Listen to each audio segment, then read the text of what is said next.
आज के इस सत्संग में पूज्य श्री हित प्रेमानंद जी महाराज हमें एक बहुत बड़ी समस्या से बाहर निकालने का मार्ग बताते हैं।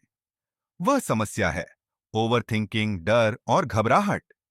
आज की तेज रफ्तार जिंदगी में लगभग हर व्यक्ति किसी न किसी चिंता से घिरा हुआ है।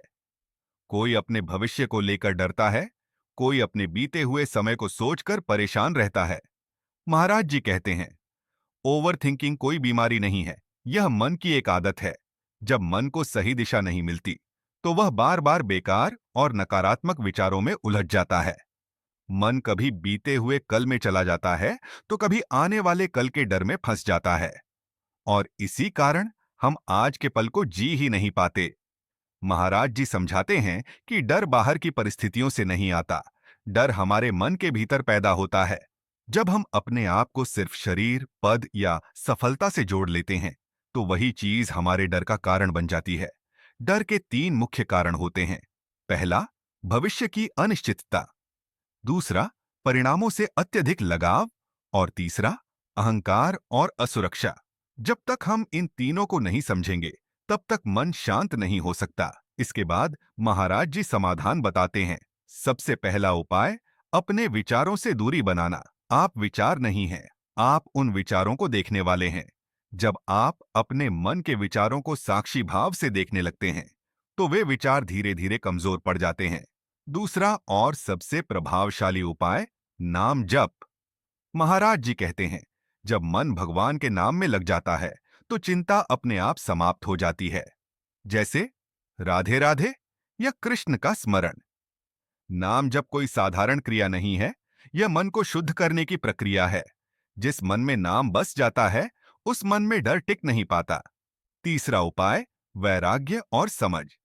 महाराज जी कहते हैं कि हम जिन बातों की चिंता करते हैं, उनमें से अधिकतर बातें कभी घटित ही नहीं होती। फिर भी हम आज का सुख कल के डर में गंवा देते हैं। चौथा उपाय, नियमित साधना। अगर जीवन में थोड़ा सा समय भी नियमित रूप से ध्यान और भक्ति को दे दिया जाए, तो मन स्वतः स्थिर होने लगता है। अस्थिर मन ही ओवरथिंकिंग का कारण बनता है। पांचवा उपाय, कृतज्ञता। जब हम हर दिन ईश्वर का धन्यवाद करना सीख लेते हैं, तो मन में कमी का भाव खत्म हो जाता है। और जहां कृतज्ञता होती है, वहां डर नहीं रहता। महाराज जी साधारण जीवन के उदाहरण भी देते हैं। जैसे एक विद्यार्थी परीक्षा से पहले ही डर के कारण टूट जाता है। एक नौकरी पेशा व्यक्ति असफलता के भय से रातों की नींद खो देता है।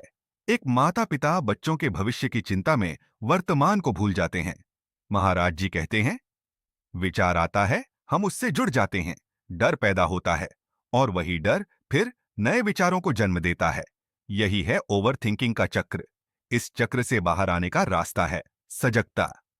विचार आए, लेकिन उनसे जुड़िए मत, उन्हें आने दें और जाने दें।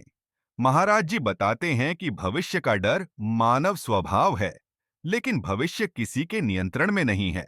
तो फिर आज के पल को डर में क्यों बर्बाद करें? जो आज है उसी को पूरी ईमानदारी से जी लीजिए। अंत में महाराज जी एक बहुत सुंदर संदेश देते हैं। ओवर थिंकिंग आपकी नियति नहीं है, यह केवल एक आदत है। डर वहां रहता है जहां आपका ध्यान रहता है। ध्यान बदलिए, जीवन बदल जाएगा। जब विश्वास डर से बड़ा हो जाता है, तो मन अपने आप शांत हो जाता है।